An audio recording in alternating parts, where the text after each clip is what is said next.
Hello friends, slate chalk and টকের আজকের নিবেদন লীলা মজুমদারের লেখা একটি ভূতের গল্প অ্যাবারক্রম্বি।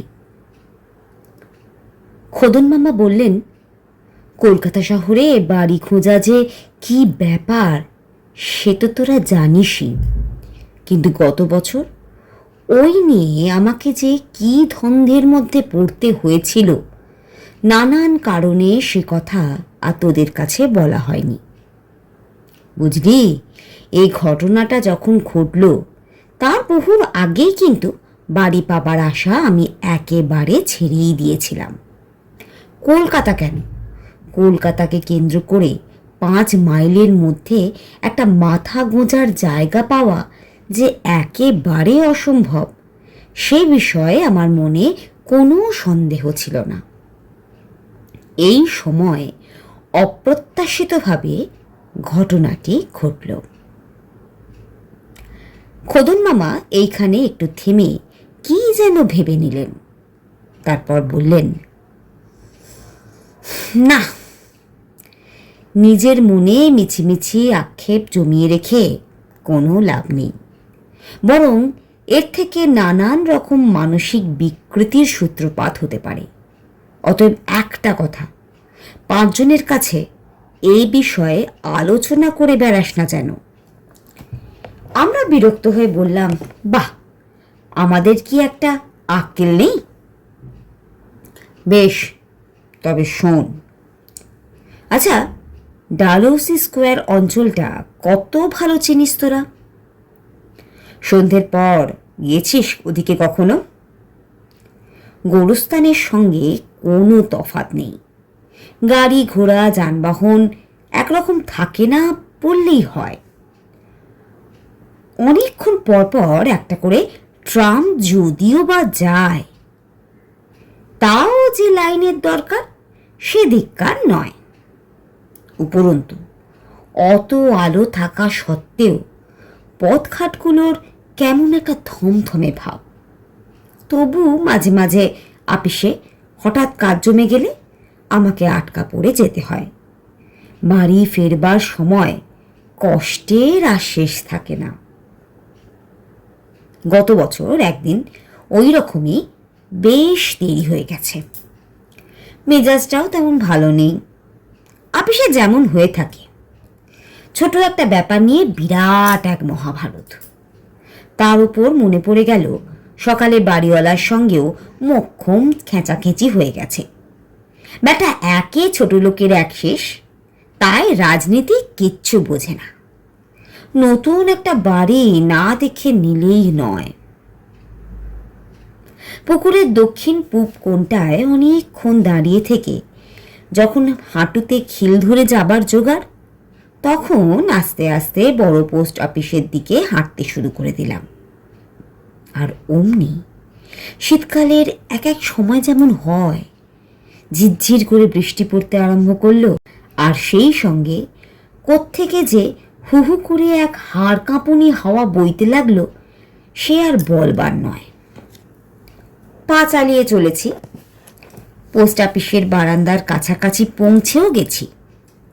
এমনি সময় অবাক হয়ে দেখি গঙ্গার দিক থেকে মোড় ঘুরে বিরাট দুটো লাল চাকাওয়ালা এক টমটম গাড়ি এসে পোস্ট অফিসের পেছনেই একটা গলির মধ্যে ঢুকে গেল। প্রকাণ্ড তেজি ঘোড়াটাকে এক ঝলকের মতো মুখোমুখি দেখতে পেলাম। চোখের পাশটাতে চামড়ার ঢাকনি, ঠোঁটের কোণে ফেনা। একবার ঘাটটা ঝাঁকালো, লাগাম চেন সাজসজ্জা রন্নন ঝনঝন করে উঠল। তারপর মুহূর্তের মধ্যে গলির বাঁক ঘুরে অদৃশ্য হয়ে গেল। এখানে গলি টলি তো আগে অতটা লক্ষ্য করিনি, কাজেই একটু আশ্চর্য না হয়ে পারলাম না।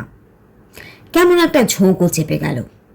15-20 মিনিট বাদে বৃষ্টিটা ধরে আসতেই বাড়ি ফেরার চেষ্টা না দেখে গলিটার মধ্যে ঢুকে পড়লাম। কমসে কম 1000 বার এই পথ দিয়ে গিয়েছে, কিন্তু এমনি অন্ধ আমার চোখ যে এমন সুন্দর গলিটা কখনো লক্ষ্যই করিনি। দুধারে বড় বড় পাতাওয়ালা কি যেন গাছ, মাথার উপর দিয়ে ছায়া করে রেখেছে। বেশি লম্বা নয়, দুধারে অন্য বাড়ির পেছন দিককার উঁচু পাঁচিল, আর সামনে দিয়ে গজ শতেক এগোতেই গলিটা শেষ হয়ে গেছে। আর ঠিক সেইখানেই মাথাটুকু জুড়ে একটা পুরনো সবুজ কাঠের গেট, তার উপর দিয়ে কি একটা লতা উঠে গেছে, তাতে থোপা থোপা কমলা রঙের ফুল ধরে রয়েছে, আর নাকে আসছে সোদা সোদা মিষ্টি একটা গন্ধ। মানুষেরও সাড়া পেলাম, ঘোড়ার পায়ের শব্দ পেলাম। ঢুকেই উঠোন, তারপরে উঁচু ছাদের দোতলা একটা বাড়ি। বিরাট বিরাট জানলায় খড়খড়ির ফাঁক দিয়ে একটু আলো বেরোচ্ছে। কানে যেন অস্পষ্ট একটা টুংটাং পিয়ানোর শব্দ এলো। গলিতে একটাও আলো নেই। ফিরে সেদিকে তাকাতেই মনে হলো যেন কতখানি পথ পার হয়ে এসেছি, অথচ ভালো করেই জানি 100 গজেরও বেশি হবে কিনা সন্দেহ। পুরনো গেটটা একটু ঝুলে গেছে, তার ডান দিককার থাম্বাতে ইংরাজিতে লেখা অ্যাবারক্রম্বি, আর তার নিচে একটা প্যাকিং কেসের তক্তায় কালি দিয়ে লেখা টু লেট। পুরনো বাড়ি, ভাড়াটারা হয়তো সুবিধেরও হতে পারে। মুখটা ধড়াস করে উঠল। এমন যোগাযোগ তো সচরাচর হয় না। সাহস করে গেটটাতে একটু ঠেলা দিতেই খুলে গেল। সামনেই বড় বড় অসমান পাথর দিয়ে বাঁধানো উঠোন। এক ধারে এক সারি চাকরদের ঘর, অন্য ধারে বড় বড় দুটি আস্তাবল। লাল চাকাওয়ালা টমটমটাকেও দেখলাম। ঘোড়াটাকে খুলে একটা গোল কাঠের টবে তার সামনের একটা পা ডুবিয়ে ধরে একটা সইস খুর সাফ করে দিচ্ছে। আর ঘোড়াটা দারুণ আপত্তি করছে, পা টেনে নিচ্ছে, ওর ঘাড়ে গরম নিঃশ্বাস ফেলছে, ওর পিঠে মুখ থেকে লাল ঝোল পড়ছে, ওর কান কামড়াবার চেষ্টা করছে। আমার সাড়া পেয়েই কান খাড়া করে আমার দিকে চেয়ে রইল। দেওয়ালে লটকানো একটা বড় লণ্ঠনের আলোতে দেখতে পেলাম ওর চোখের জল জলে মণি দুটোর চারপাশে অনেকখানি সাদা দেখা যাচ্ছে। সইসটাও অস্পষ্ট সুরে কি যেন বলল, ভালো করে বুঝলাম না। ঠিক সেই সময় সামনের রেলিং দেওয়া বারান্দার একটা দরজা খুলে গেল। এক ঝলক আলো বেরিয়ে এলো। দেখলাম একজন অপরূপ সুন্দরী মেয়ে দাঁড়িয়ে আছে। সত্যি কথা বলবো তোদের, তোরা যাদের সুন্দরী বলিস, কালো চোখ, তেল চকচকে চুল, শাড়ি পরা, সেই বাঙালি মেয়েদের আমার চোখে একটুও সুন্দর লাগে না। সুন্দর বটে এই মেয়ে, এক রাশ পাটকিলের চুল দিয়ে এই মোটা একটা বিনুনি বেঁধেছে, চোখে সুরমা, হাতের নখে মেদি পাতার রং, গায়ে একটা চুমকি বসানো ওড়না জড়ানো, পায়ে জড়ির নাগরা, ইন্তার গয়নাগাটি পরা। আমার সঙ্গে চোকাচোকি হতেই বুকের ভেতরটা কেমন হয়ে গেল। সে ভাঙা ভাঙা বাংলায় কথা বললে। বাংলা যে কত মিষ্টি শুনতে লাগে, তোদের মতো বাগ্য বাগিসরা আর সে কি বুঝবি। সে বললে, বাড়ি ভাড়া নেবে বাবু? কি যে মিষ্টি তার গলার স্বর, আস্তে শাঁখ বাজানোর মতো, পাতার মরমরের মতো, সমুদ্রের ফিসফিসের মতো। উপরতলাটা খালি আছে, এসো দেখবে, এসো, দাঁড়াও আলো নিয়ে সঙ্গে। গলির মধ্যে পুরনো বাড়ি, অবস্থা এদের নিশ্চয়ই পড়ে গেছে। ইলেকট্রিক আলো পর্যন্ত নেয়নি। এ বাড়ির অসুবিধে অনেক থাকবে, তবে ভাড়াটা যদি কম হয় মন্দ কি। সে বাড়িওয়ালা 3 দিন বাদে 1 দিন করে দাড়ি কামায়, তার কাছে এই মেয়ে, তার চারিদিকে ভুরভুর করছে বাসি গোলাপের গন্ধ। বারান্দায় 2টি দরজা, তার মাঝখানে পুরনো কাঠের সিঁড়ি, তার রেলিং সবগুলো নেই, খুব যে পরিষ্কার তাও বলতে পারিনি। একটা ইঁদুর ইঁদুর গন্ধ নাকে এলো, কিন্তু শব্দ আর হয় না। মেয়েটি আমার কাছে ঘেঁষে বলল, চলো বাবু, আমার নাম সোফিয়া বিবি, বাড়ি ভাড়ার লেখাপড়া আমার সঙ্গে হবে কিন্তু। একটু অবাক হয়ে গেলাম, তবে কি আরও ওয়ারিস আছে নাকি?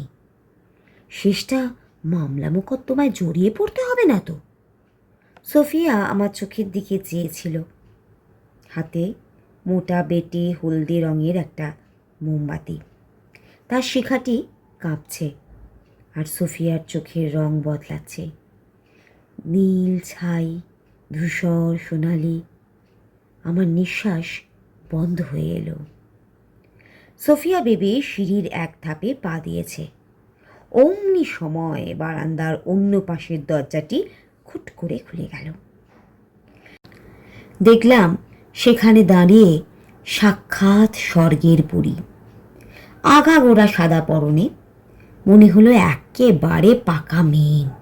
সোনালি চুল, নীল চোখ, তাই দিয়ে আগুন ছুটছে। উফ, নীল আগুন! দেখেছ নিশ্চয়ই?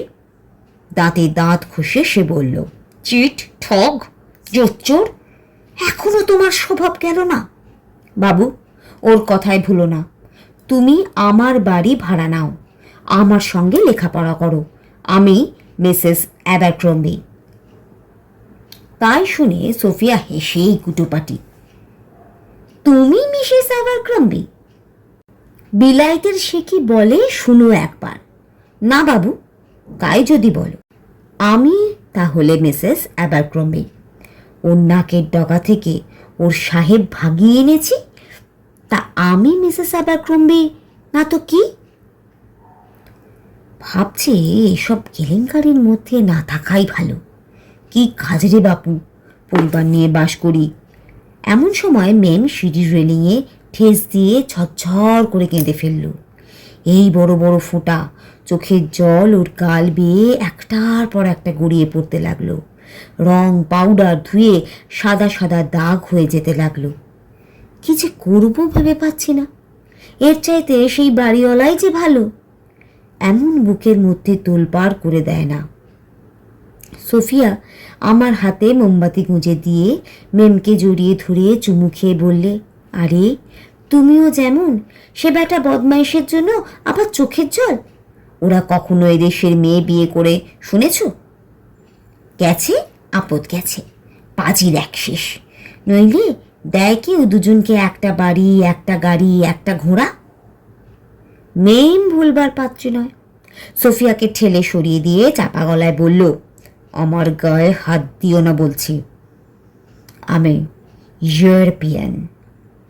আহ, কত আমার ইউরোপিয়ান রে! তাও যদি চামেলি আয়ার মেয়ে হতিস না। তখন মেম ধৈর্য হারিয়ে সোফিয়ার গালে ঠাস করে একটা চড় কষিয়ে দিল, আর সোফিয়াও খিলখিল করে হেসে ও সোনালি চুলের গোছা ধরল। কি বলবো তোদের, তবু তাদের সুন্দর দেখাতে লাগলো। সইতে না পেরে ছুটে গিয়ে দুজনার মধ্যে পড়লাম। মনে হলো যেন মেঘের রাশির মধ্যে পড়েছি। হাত বাড়িয়ে কিচ্ছু পেলাম না রে। চোখে ধোঁয়া দেখতে লাগলাম। যেটুকু শক্তি ছিল তাই দিয়ে কোনো রকমে সিঁড়ির 3টে ধাপ নেমে, বিশ্বাস কর, ওরই মধ্যে ভাঙা ধাপটাতে হোঁচট পর্যন্ত খেলাম। তারপর ধূপ ধাপ করে প্রাণপণে ছুটে উঠোন পার হয়ে গেট দিয়ে বেরিয়ে পড়লাম। লতা গাছটার ভিজে ফুল মুখে এসে লাগলো। সহিসটা ঘোড়ার খুর ধোয়া থামিয়ে অবাক হয়ে আমার দিকে চেয়ে রইল। ঘোড়াটার চোখের মণি বিস্ফারিত হয়ে উঠল।